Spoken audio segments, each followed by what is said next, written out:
Hey guys, welcome back to my channel. My name is Aziza.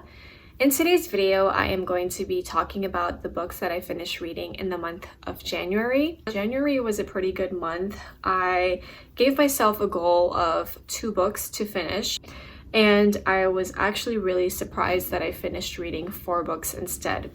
I have been on a really good momentum with reading. I read every single day. I think in the month of January, I probably had 3 days where I didn't really read, and those days are usually the days right after I finish reading one book and I kind of want to just take a break, because when I do read quite a lot of pages in one sitting. Anyways, without further ado, let's go ahead and jump right into the video.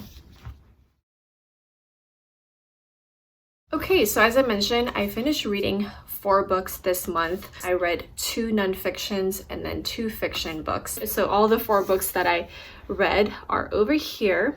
I have nonfiction, fiction, nonfiction, and fiction. That's kind of how I organize my reading. That way I can kind of get through them a little bit faster. My first book I read was Untamed by Glennon Doyle, and it is a nonfiction. I didn't know what to feel about this book at first, or actually let me kind of backtrack. And at first I really enjoyed this book. The first couple chapters I thought it was really awesome, and I thought to myself like, hey, I think this is going to be a really good book. I get the hype now because it's so popular. But towards like the middle part, it kind of got really slow. And at some point, I thought that this book was a little bit self-righteous, and I just didn't like how the author was like harping herself up so much. And I know that's really bad, because you kind of need to rely on yourself to stay motivated, stay optimistic, and to allow yourself to fully be who you are. But I just thought it was a little bit too much and a little bit selfish in some of the chapters here. But I didn't want to discredit her, because it is an autobiography or memoir, if you will, about her life and her journey, and there are actually a lot of good tidbits in here that she shares. So yeah, I started liking the book, and then I hated it, like not even dislike it, hated it.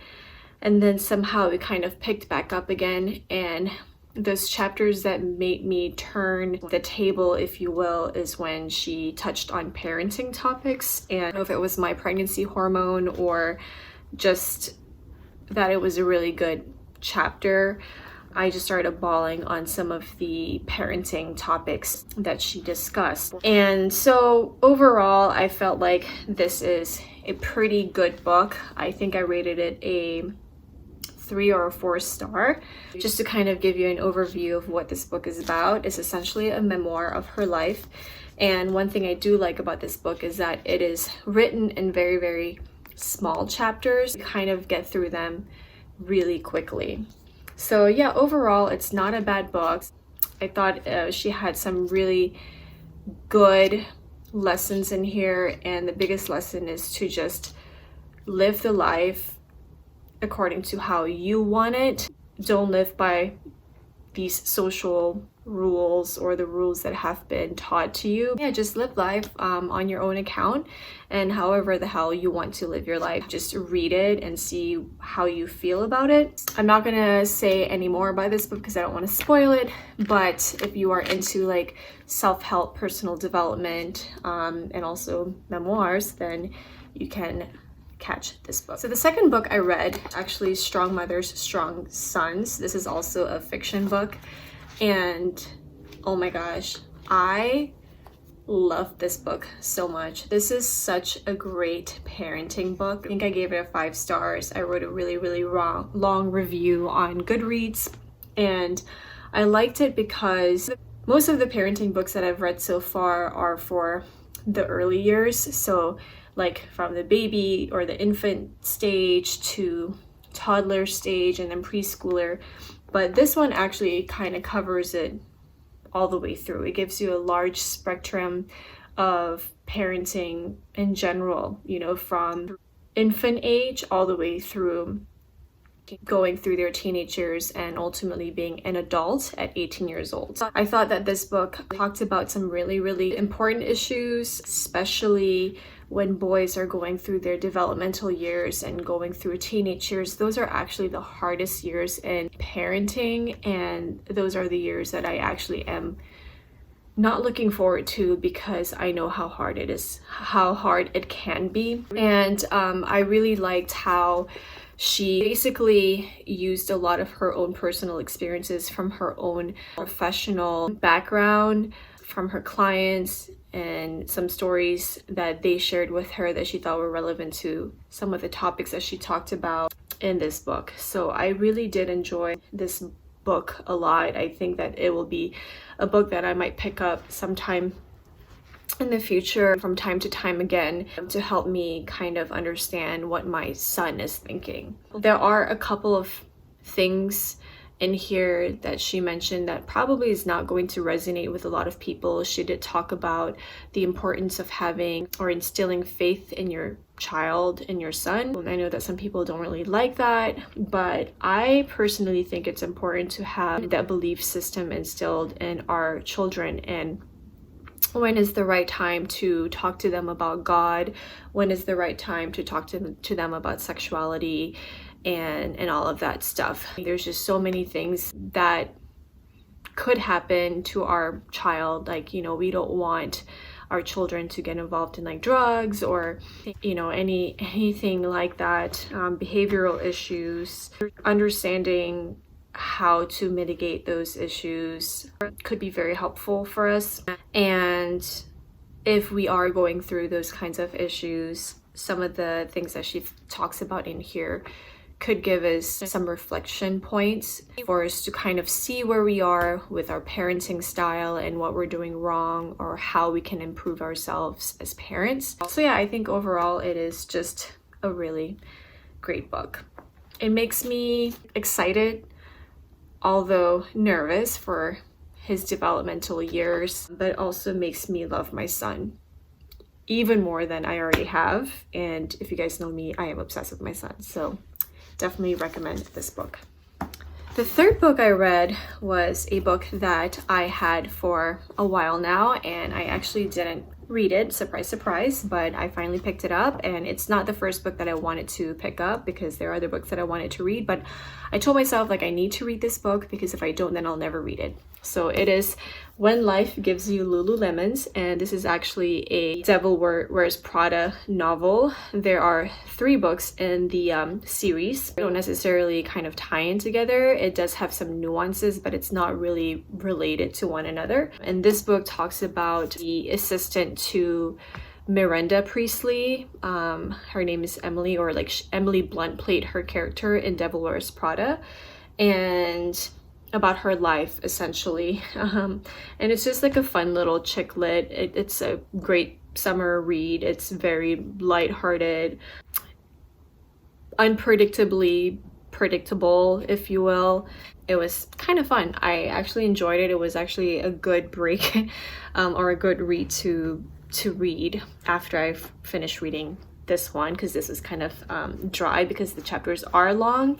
But yeah, this is a good like chick lit. If you are into the Devil Wears Prada, then you might actually like this one. I think this one I rated it a 3 stars. The last fiction I read in the month of January is Sharp Objects by Gillian Flynn, and oh my god, this book is amazing. I finished reading this book in 2 days. That's a record for me in a while, because I don't have a lot of time to dedicate to just reading, but I finished this book in 2 days. It's such a good book.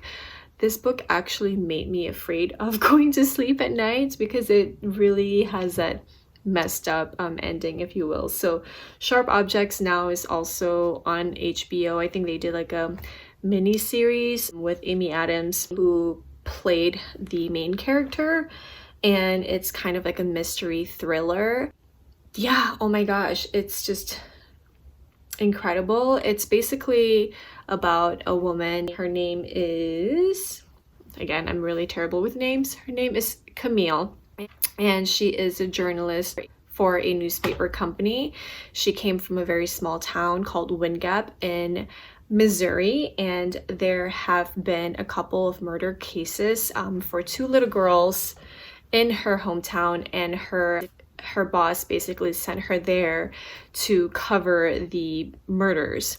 When she goes back to her hometown, she finds herself really struggling with the story of the missing girls, and also struggling with like her family dynamics with her mom and her sister. And there's a lot of unsolved mysteries and drama in her own family as well. And the whole setting of this book in the town in Missouri, and her finding out like what actually happened to those two girls and kind of tying it to her own story, her own life story, is just, I don't know, insane. I don't want to get too much into detail because I don't want to give the gist away if you haven't read it, but if you have, then let me know how you guys felt about the book in the comments. If you guys didn't know, Gillian Flynn also wrote the novel Gone Girl, which is also now a movie. I read Gone Girl and watched Gone Girl, which were both equally amazing. I'm actually watching the HBO series now. It is a little bit slow, but yeah, you guys, this book is scary, but it was really good. I gave it a 5 stars, so highly recommend. So yeah, that's basically all of the books that I've read in January. I am proud of myself because I finished 4 books. And yeah, I think we're off to a great start. I have started reading books for February. I'm reading 2 books right now, but hopefully I get to share more books with you guys on here. So let me know if you guys like these videos. I always love watching these book reviews and seeing what other people read as well. If you guys like it, please hit the like button. If you're not yet subscribed, please subscribe to my channel. And yeah, I will catch you guys in the next video. Bye!